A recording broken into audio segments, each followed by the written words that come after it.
And if you minimize the cultural differences, you maximize the biological differences. This is not a contentious issue among informed scientists. We've known this for 25 years. Okay, we don't agree on that. All right, so this one is a masterclass. And I mean that literally, because by the end of this clip, you're going to watch someone try to argue with 25 years of published research using nothing but, I think if we raise kids differently. This is Dr. Jordan Peterson sitting across from Annie Lööf, a Swedish politician, on live television, talking about something called the Scandinavian gender equality paradox. And if you've never heard of it, buckle up, because it's one of the most counterintuitive findings in social science. The more equal a society becomes, the bigger the biological differences between men and women's career choices actually get. Not smaller, bigger. Lööf comes in with the standard framing: equal opportunity, equal dreams for sons and daughters, breaking the glass ceiling. All reasonable-sounding stuff. And Peterson doesn't even disagree with the premise. He agrees that equality of opportunity is a good goal. What he disagrees with is what people assume the outcome of that goal should look like. And that's where this whole thing goes sideways for her. Fast. Let's watch. Is this something you can recognize, or is it? I would say, for me, it's quite a simple question, actually. Do we want that our sons and daughters should have the same opportunities and the same dreams or hopes for the good thing, or no? And for me, it's simple to answer that. It's yes, of course. So for me, equality and gender equality is very, very important. For me, also when we talk about gender equality, it's important for me to learn my daughter that her mom can lead and show the way, and her dad can hug and kiss her and show feelings. And I think that's something very important for the hoods where kids grow up, to show feelings, to have these gender equality discussions, to show her a way of opportunities and to strive forward. And it's important both for lonely men, lonely young men, but also for women that feel this roof of glass. They need to fight and to struggle the roof of glass to be successful in their lives. Do you agree on this? I think that equality of opportunity is a perfectly reasonable proposition. I mean, I have a daughter and a wife. I do everything and many female clients and who I've consulted with and helped, and in many cases helped accelerate the development of their career tremendously. It's obviously of great utility to encourage forward striving in young people and people in general. That's not the issue in the least. The issue is the outcome. Yeah, well, then why do you think the outcome, and these countries where the outcome is more equal, why do you think that leads to bigger differences between sexes? Because there's only two reasons that men and women differ. One is cultural, and the other is biological. And if you minimize the cultural differences, you maximize the biological differences. So I know everyone's shocked when they hear this. This isn't shocking news. People have known this in the scientific community for at least 25 years. And it's been replicated in the last month 3 times in 3 separate samples, including in Science, which is the world's greatest scientific magazine by a large margin. And it isn't a small effect, it's a huge effect. But excuse me, what does it mean? Does it mean that Scandinavian men and women are having more difficulties meeting each other, talking to each other than other places? No, not necessarily, but it does mean that there are reasons for differences in participation rates in different occupations that aren't a consequence of socialization. So, for example, this is especially true at the extremes. So, for example, on average, men are more interested in things and women are more interested in people. And that's actually the biggest difference we know of psychologically between men and women. And even though men and women are quite similar, all things considered, the extremes make a difference. So you imagine that in order to become an engineer, look, obviously not everyone becomes an engineer. You have to have a particular temperamental proclivity to become an engineer. You have to be extraordinarily interested in things rather than people. Well, most of those people are men. And if you want to become a nurse, well, then you have to be much more interested in people than you are in things. And most of those people are women. And so you get differences in occupational choice that are also, by the way, quite great in Scandinavia, especially in the case of engineering and nursing, that are mostly due to biological differences, and you cannot minimize that by social engineering. So, and it's not a bad thing. Like, look, one of the things you want to ask yourself is that, what is the purpose of setting up a society that offers maximal equality of opportunity? And one of the answers is that you maximize people's free choice. And if you maximize free choice, then you also maximize differences in choice between people. And so you can't have both of those. But of course it will have differences in choice, of course, because we are human beings. But I can't see why it differs between me and Skavlan, for instance.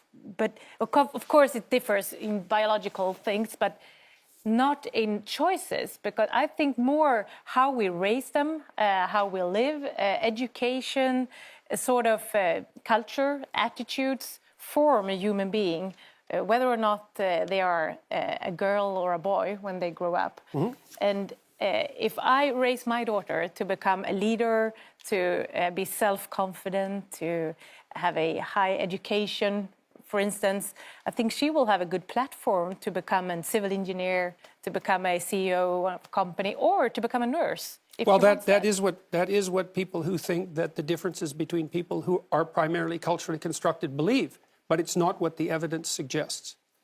Okay, we don't agree on that. Yes, the other thing I should say about this, what's necessary to understand about this is this is not a contentious issue among informed scientists. We've known this for 25 years. And so, and it's a perverse effect. No one expected it. Why do you talk then about chaos? Okay, we don't agree on that. I want you to sit with that response for a second, because it's not actually a rebuttal. Peterson just cited a finding replicated in 3 separate samples last month, published in Science, the single most rigorously peer-reviewed scientific journal on the planet. And Louv's response is essentially, I'd still rather believe what I already believed. That's not a disagreement about facts. That's a disagreement about whether facts get to override a preferred narrative. And you can actually watch it happen in real time. She doesn't ask him what study, doesn't ask for the methodology, doesn't challenge the sample size. She just restates her personal theory about parenting and moves on as if the exchange never happened. Peterson, to his credit, doesn't gloat about it either. He doesn't even raise his voice. He just calmly doubles down on the fact that this isn't some fringe theory. It's mainstream, uncontested consensus among the actual scientists who study this for a living. And that's exactly where the conversation heads next, because he's about to explain why this finding is so counterintuitive that even the researchers who discovered it didn't expect it. Back to the clip. I mean, is what we're experiencing now chaos? Your book is called An Antidote to Chaos. What is the chaos? Well, I think the chaos is the uncertainty that so many people feel about the meaning of life and about their position in the world. That's fundamentally what I was aiming at. And what I'm trying to do in my online lectures and with my book is to provide people with a guideline to meaning. So one of the points that I make in my lectures, for example, is that we actually have a biological instinct for meaning that orients us in the world. And that instinct manifests itself when we place ourselves in a position in the world where we're competent, where what we're doing is working, so that we're not too terrified and anxious, but also while we're simultaneously advancing ourselves and improving our ability to cope with the world. So, for example, if you watch an athlete, a high-level athlete, who's at the peak of his or her performance, you see someone who's extraordinarily practiced at what they're doing and has developed the expertise necessary to do it. But then you also see them push themselves on that developmental edge to make themselves just that much better. And that function is associated with an intrinsic sense of meaning. And whenever you see anyone manifest that, you are automatically drawn to it. You see that when an actor pushes him or herself beyond their limits. You see that when someone speaks extemporaneously and manages it extraordinarily well. And I'm trying to help people understand that this meaning is a true phenomenon. It's not a secondary thing. And also to point out that most of the time, that meaning is associated with the adoption of responsibility, which is also something that people don't understand. But part of the chaos is that the rules are so hard to see. There aren't that obvious rules anymore. Well, part of the chaos is that we're transforming our landscape socially, culturally, technologically so rapidly that it's hard for people to gain footing. And so it destabilizes us. Is this the world you recognize? Isn't the real problem that quite a lot of men, and also young men, are struggling to deal with the fact that women now are more in control of their lives than earlier? I don't think that's the problem. I think the problem is that the idea that the West is a patriarchal tyranny is rapidly translated into the idea that young men who strive forward are to be regarded with suspicion because they're doing nothing but manifesting the same sort of tyrannical power that has kept women oppressed for the last 2,000 years. And I think that entire narrative is appalling, right to the core. So, and I don't see that it's helpful to anyone, because making young men weak or failing to encourage them to be strong, that's a better way of putting it, certainly does the young men no good, and it doesn't do the young women any good at all if they want to find a partner. So you're saying that all along, women and men have had the same opportunities, always? No, I'm basically saying that all along, hardly anyone had any opportunities. I mean, if you look at the history of the world, things really started to shift in about 1895. But before 1895, the typical person in the West lived on less than $1 a day in today's money, which is about 2/3 the UN cutoff for abject poverty by today's standards. And so what happened through most of the history of the world is that men and women struggled mightily together, sometimes at each other's throats, but mostly cooperatively, to keep the wolf from the door and the tyrant at bay. Life was very, very, very, very difficult. And the fact that we survived it all meant that fundamentally we cooperated despite the fact that we're rife with stupidity, ignorance, and malevolence. But what's so terrifying with gender equality? Nothing. So curious. Except when people gerrymander the data.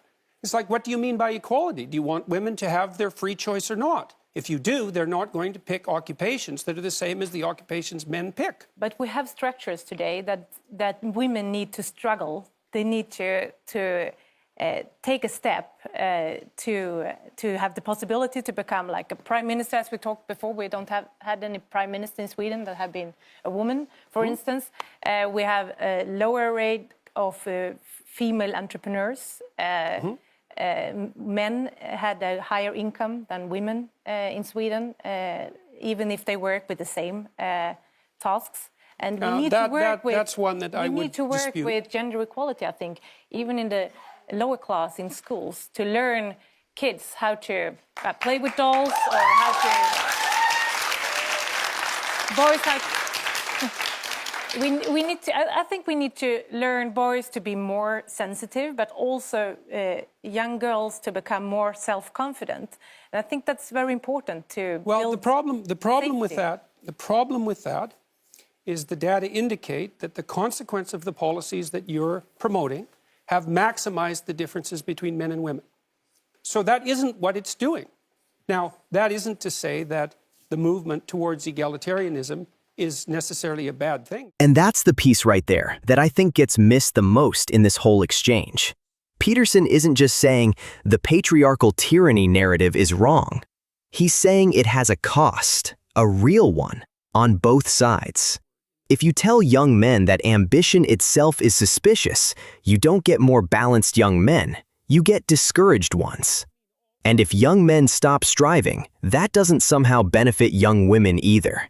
Because as he points out, it actively backfires when it comes to something as basic as finding a partner. That's the part that Love never actually circles back to answer. She responds to the biology point with, "We don't agree," but she never responds to this part at all. Now look, to be fair to her side of this, the broader question of whether Sweden's policies have gone too far, or whether there are still real structural barriers for women in leadership, is genuinely still being debated by serious people. This clip isn't a complete verdict on Scandinavian gender policy. It's a snapshot of one exchange where one side came with data and the other came with intuition. So I want to know what you think. Was Liv's "we don't agree on that" a fair response to being shown replicated research? Or did that moment expose exactly the gap Peterson was describing? Drop your take in the comments. And if this breakdown was useful, smash that like button, subscribe for more of these, and I'll catch you in the next one.